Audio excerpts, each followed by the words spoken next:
Bismillahirrahmanirrahim. Assalamualaikum warahmatullahi wabarakatuh.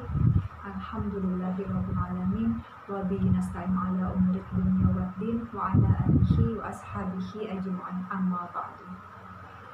Bismillahirrahmanirrahim. Rabbi shrah li sadri wa yassir li amri wahlul 'uqdatam min lisani yafqahu qawli. Teman-teman sekalian, marilah pertama-tama kita panjatkan puji dan puji syukur kita kehadirat Allah Subhanahu wa taala karena atas limpahan iman, Islam, rahmat nyalah yang akhirnya kita bisa masih merasakan nikmat itu, dan karena dengan nikmat itu pula lah menjadikan kita memiliki tiket untuk bisa berkesempatan masuk ke dalam surga Allah. Amin amin ya rabbal alamin. Tak lupa pula salawat serta salam marilah kita limpahkan kepada junjungan kita Nabi besar Muhammad SAW, kepada keluarga, sahabat serta pengikut beliau hingga akhir zaman. Baik teman-teman, untuk tema pada hari ini, umat hanya butuh Islam. Berbicara masalah tema, kenapa sih, ada apa negara kita ini, ada apa yang terjadi di dunia ini sehingga dikatakan umat hanya butuh Islam. Ini yang akan kita bahas. Berbicara masalah fakta, di negeri kita saja baru-baru ini terjadi banyak demonstrasi. Salah satunya demonstrasi yang dilakukan oleh kecaman yang dilakukan oleh MUI, Majelis Ulama Indonesia, yang didukung dari beberapa organisasi keislaman, bahkan masyarakat yang lain juga mendukung daripada kecaman MUI ini berkenaan dengan salah satu partai yang mengusulkan adanya undang-undang haluan ideologi Pancasila. Ada apa dengan undang-undang ini? Nah, kalau berbicara masalah undang-undang ini, ada sebuah pernyataan dari Sekretaris Jenderal MUI Anwar Abbas gitu ya, bahwa RUU HIP ini sangat sekuler dan ateistik. Mengapa? Karena pada tab MRS-nya gitu, tab nomor 25/66 melarang ajaran komunisme tidak dimasukkan ke dalam aturan undang-undang ini. Nah, ini kan sangat berbahaya ya teman-teman. Mengapa dikatakan berbahaya? Karena kita lihat saja sejarah negara kita, bagaimana ketika PKI ada, dibantai, para ulama dibantai, para pejuang juga dibantai tanpa ampun, bahkan mereka diperlakukan layaknya binatang. Ajaran ini juga sangat berbahaya. Mengapa dikatakan berbahaya? Apa sih bahaya laten daripada komunisme? Bahaya laten daripada komunisme, sosialisme, kemudian marxisme, itu memisahkan, bahaya latennya ini adalah tidak percaya adanya Tuhan. Nah, sehingga mereka memandang bahwa semua ini adalah materialisme. Semua ini terjadi karena materi. Manusia itu ada karena materi dan kembali kepada materi juga. Sehingga mereka tidak percaya adanya pencipta dan tidak percaya juga ada yang diciptakan. Bahkan ada salah satu pengusung daripada komunisme ini seperti itu, dia menyatakan bahwa manusialah yang menciptakan Tuhan melalui imajinasinya, bukan Tuhan yang menciptakan manusia. Ini kan sungguh kalau kita bisa bilang itu sungguh kurang ajar seperti itu ya.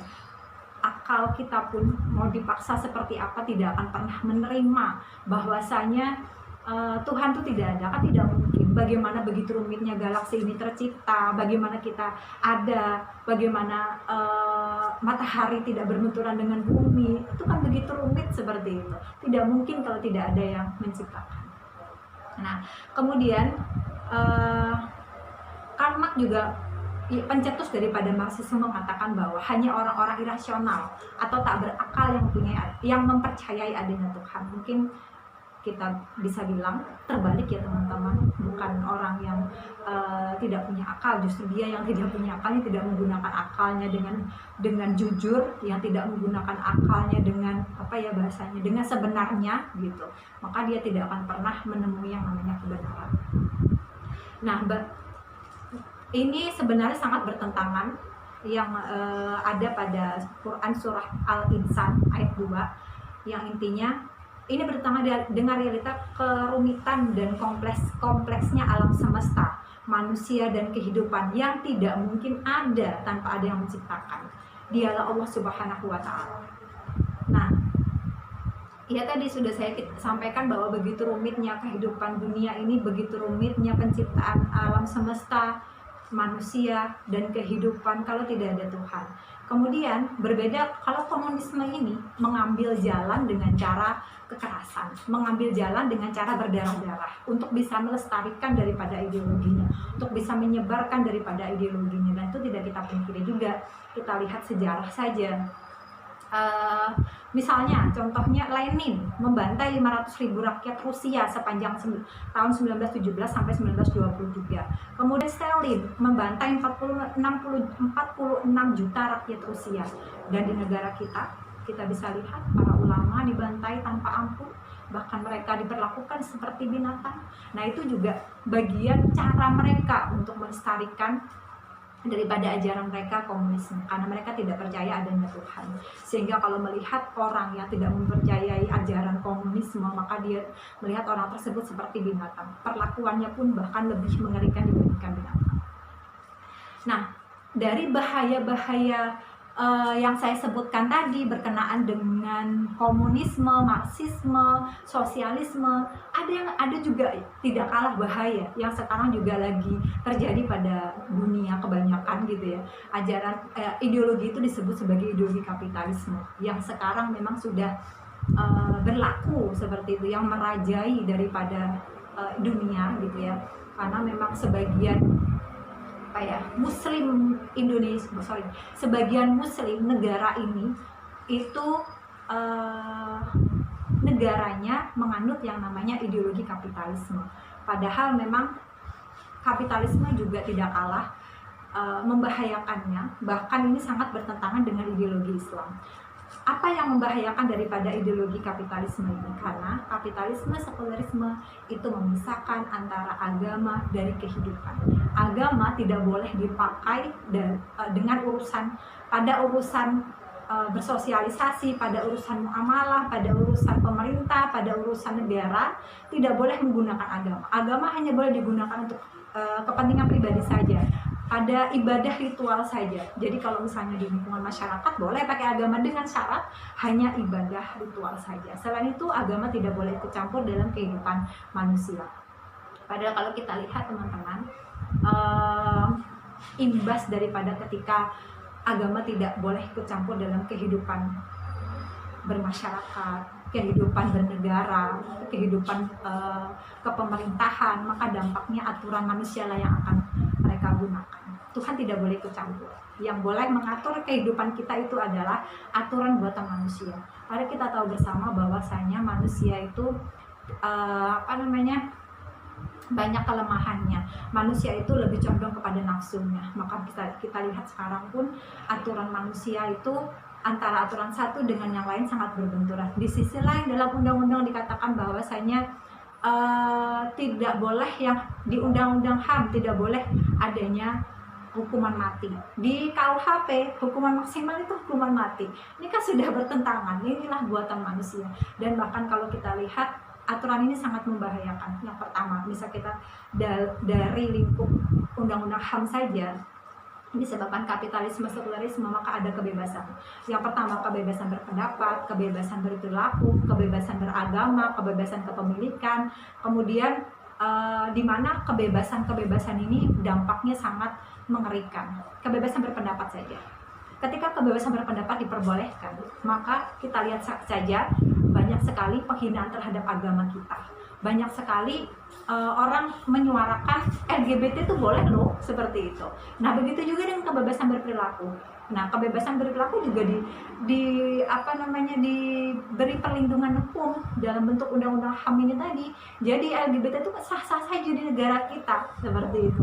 Tidak ada tuh LGBT yang dihukum. Kan kita bisa lihat seperti yang sekali. Kemudian selain itu dampak daripada kebebasan berperilaku tadi, akhirnya banyak sekali remaja-remaja yang sudah melakukan zina, kemudian aborsi, dampak kembali, kemudian kebebasan beragama. Kita lihat sekarang Lia Eden itu masih bisa kok mencari pendukungnya, seperti itu, pengikutnya, dan itu juga tidak begitu pemerintah ngurusin kenapa? Karena ada kebebasan yang namanya kebebasan beragama. Nah, kemudian ternyata umat memang hanya butuh yang namanya Islam. Pada surah Al-Quran surah Al-Maidah ayat 3, pada hari ini telah aku sempurnakan untuk kalian agama kalian, telah aku cukupkan nikmatku bagi kalian, dan telah aku ridhoi Islam sebagai agama kalian. Nah, kita diberikan kemudahan oleh Allah untuk bisa mengatur kehidupan kita sehingga kita bisa selamat tidak hanya dunia dan akhirat. Itulah Islam. Islam mengatur kehidupan semua. Dan Islam berbeda dengan agama yang lain. Tidak hanya sebagai agama ritual, tapi Islam juga merupakan makna atau ideologi yang mengatur aspek kehidupan manusia dari segi individu, kemudian masyarakat, siasat, politik, imamah, pemerintah, semuanya diatur dalam Islam. Dan ini sangat sangat menenteramkan jiwa kita. Kenapa? Karena sandarannya adalah Al-Quran dan Al-Hadis. Jadi kalau misalnya ada permasalahan kehidupan, kalau LGBT ada, bagaimana Islam mengatasi, sudah ada semuanya. Dan itu juga yang Rasulullah contohkan sebenarnya. Rasulullah pada saat itu pernah mendirikan yang namanya negara Islam, kemudian diteruskan oleh para sahabat Nabi, Khulafaur Rasyidin namanya gitu ya. Nah, ada sebuah hadis gitu ya. Salah satu sunnah Rasulullah SAW dan sunnah Khulafaur Rasyidin yang utama tentu saja sistem pemerintahan Islam. Setelah era Daulah Islam, pimpinan Rasulullah SAW berakhir. Hilafalah satu-satunya sistem pemerintahan yang ditetapkan oleh syariat Islam. Nah, mengapa dikatakan bahwa Islam adalah solusi tuntas daripada yang terjadi, kecambuhan gitu ya, kehancuran gitu yang terjadi pada saat ini, problematika kehidupan kita pada saat ini. Karena tadi saya katakan Islam itu agama yang sempurna, makna yang sempurna, karena datangnya bukan dari manusia, bukan dari akal manusia, datangnya dari Allah Subhanahu wa Ta'ala. Maka sungguh sangat menghina ketika ada yang menyamakan khilafah isme dengan komunisme. Kalau komunisme itu ciptaan manusia, buatan manusia, sedangkan khilafah itu ciptaan Allah.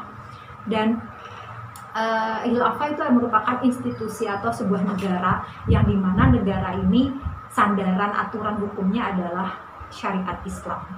Seperti itu. Mungkin itu saja yang bisa saya sampaikan. Mohon maaf jika ada kesalahan. Diakhiri wabillahi taufiq wal hidayah. Wassalamualaikum warahmatullahi wabarakatuh.